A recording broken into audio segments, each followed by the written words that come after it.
Hello friends, आज हम पढ़ने जा रहे हैं वियतनाम युद्ध। ये वियतनाम युद्ध 1945 से 1975 तक चला था। द्वितीय विश्व युद्ध की समाप्ति के बाद बड़ा अंतर्राष्ट्रीय राजनीति में लगभग 30 दशक लगातार संकटग्रस्त रखने के कारण वियतनाम का युद्ध अंतर्राष्ट्रीय राजनीति के लिए योगदान करता है। यह सबसे उल्लेखनीय बात यह है कि हो ची मिन्ह का है, जिन्होंने सोवियत संघ की सहायता इसमें फ्रांसीसी उपनिवेशवाद के विरोध में संघर्ष शुरू किया था। वियतनामी राष्ट्र प्रेमियों की दृष्टि में उनकी लड़ाई वियतनाम को आज़ादी दिलाने के लिए लड़ी जा रही थी।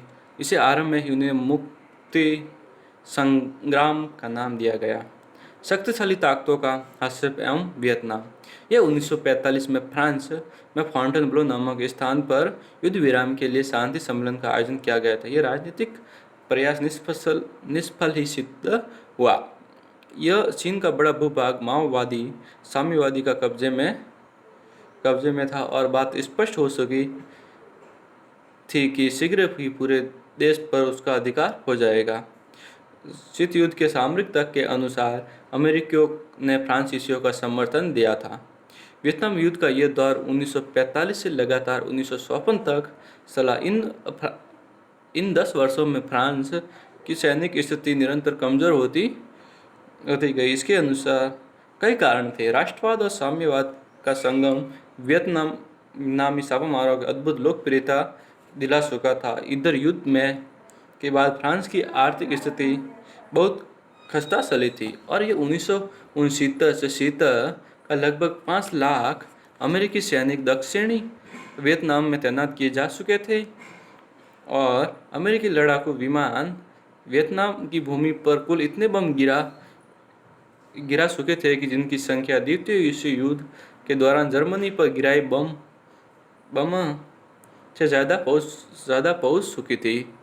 वियतनाम के युद्ध खर्च के कारण अमेरिका का बजट जबरदस्त घाटा उठा रहा था, जिसकी लागत लगभग 25 खरब डॉलर पर पहुंच गई थी। धीरे धीरे हल्की पहुंच से आने लगी। यह पश्चिमी देशों में जेनेवा शिखर सम्मेलन का आयोजन किया और वहां राजनीतिक परामर्श के बाद वियतनाम का विभाजन कर दिया। तब ये आशा की गई कि शायद इसके बाद गृह युद्ध समाप्त हो जाएगा और हिंद सिंध का तनाव विश्व शांति के लिए संकट पैदा नहीं करेगा। उसके बाद क्या होता है, दक्षिणी वियतनाम में लाखों शरणार्थी उत्तरी वियतनाम में अपनी जान बचाकर पहुँचने जिससे अमेरिकी सेना तथा उसके सहयोगियों को यह लगने लगा कि वियतनामवादी साम्यवादी उत्पीड़क तनाशाह हैं, बहुत जल्द ही अपना जनाधार गंवा देंगे। जिसके अनुसार 1956 में वियतनाम में भविष्य के बारे में विभाजित देश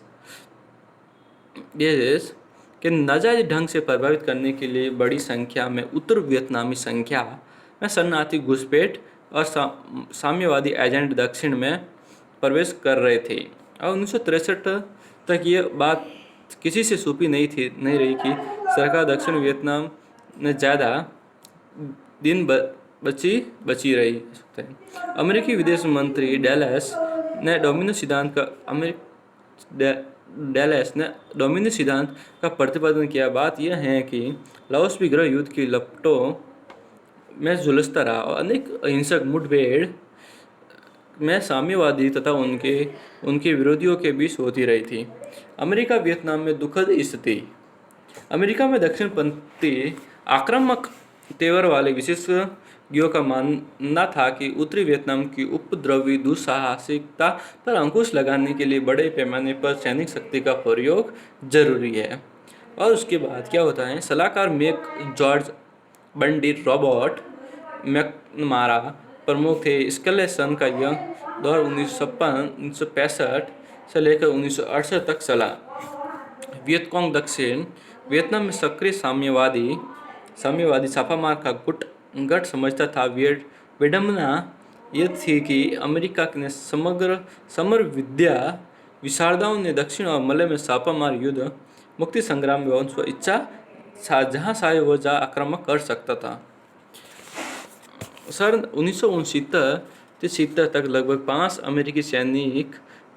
लाख अमेरिकी सैनिक दक्षिण वियतनाम में तैनात किए जा चुके थे और अमेरिकी लड़ाकू विमान वियतनाम भूमि पर भी कुल इतने बम गिरा चुके जिनकी संख्या द्वितीय विश्व युद्ध के दौरान जर्मनी पर गिराए बम से भी कम थी।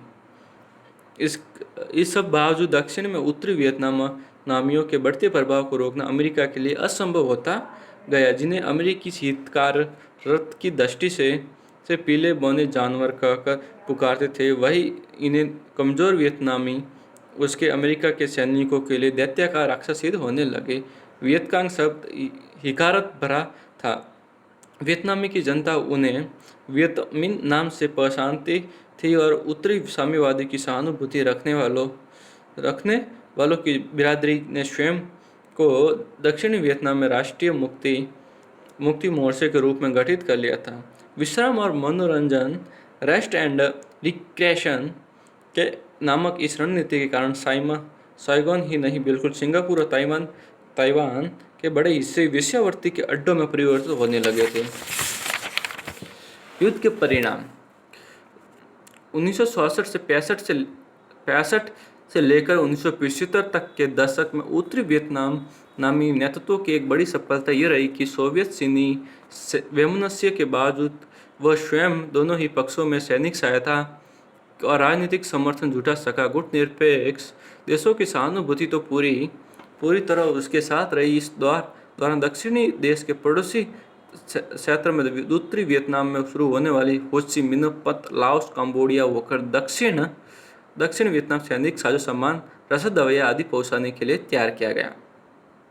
1972 से 1973 तक यह बात साफ हो चुकी थी कि हिंद चीन युद्ध को फैलाने के बाद भी अमेरिका इस रणनीति को अंजाम नहीं दे पाए थे और उत्तरी वियतनामी इतना लश्कर दक्षिण में पहुंचाने में सफल हो चुके थे जो वर्षों जिसकी स्थिति बनाए रखने के लिए काफ़ी था।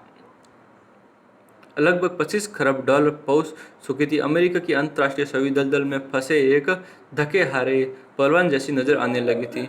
द गोल्ड वार पुस्तक के लेखक मार्टिन बाकर का मानना है कि अब तक यह हालत हो गई थी कि अमेरिका रक्षा मंत्रालय पेंटागन को यह नहीं सूझ रहा था कि यह युद्ध कैसे जीता जा सकता है और राष्ट्रपति जॉनसन को यह समझ नहीं था कैसे समझ जाती है। यह अमेरिका का मनोबल है आत्मविश्वास क्यूबाई मिसाइल संकट के समाधान के बाद सर्वोत्कर्ष संघर्ष समाप्त करने के लिए गोपनीय अंतर्राष्ट्रीय राजनीति पोलैंड के माध्यम से शुरू हो गया था, पर इसमें प्रगति तभी संभव हुई जब जॉनसन के बाद राष्ट्रपति निक्सन ने सत्ता ग्रहण की। निक्सन ने राष्ट्रीय सलाहकार हेनरी किसिंजर ने एक शत्रुपक्षीय शांति वार्ता का आयोजन किया जिसमें दक्षिणी वियतनामी सरकार के साथ राष्ट्रीय मुक्ति मोर्चा प्राधिकार सरकार के प्रतिनिधि के रूप में मदाम सिन्हा को भी आमंत्रित किया गया था। संग्राम कीम ने रण क्षेत्र में उसकी स्थिति इतनी मजबूत कर दी थी कि प्रतिपक्षी अमेरिका के सामने सुलह के अलावा और कोई विकल्प ही शेष नहीं रहा था। 1973 में अमेरिका ने वियतनामी को वापस लौटाने का फैसला किया और विभाजन वियतनाम का एकीकरण संभव हुआ। इसे ही वियतनाम युद्ध का अंत कहा जा सकता है। इस प्रकार वियतनाम का युद्ध की समाप्ति हो जाती है। धन्यवाद।